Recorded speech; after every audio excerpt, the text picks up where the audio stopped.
talino at puso, tatak ng Batanggenyong di susuko.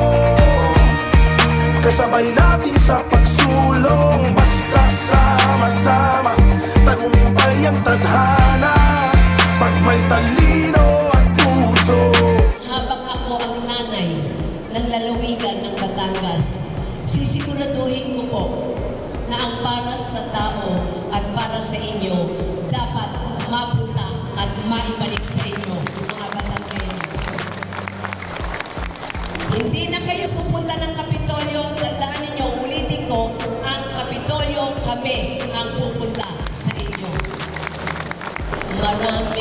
Maraming salamat po. Talino at puso.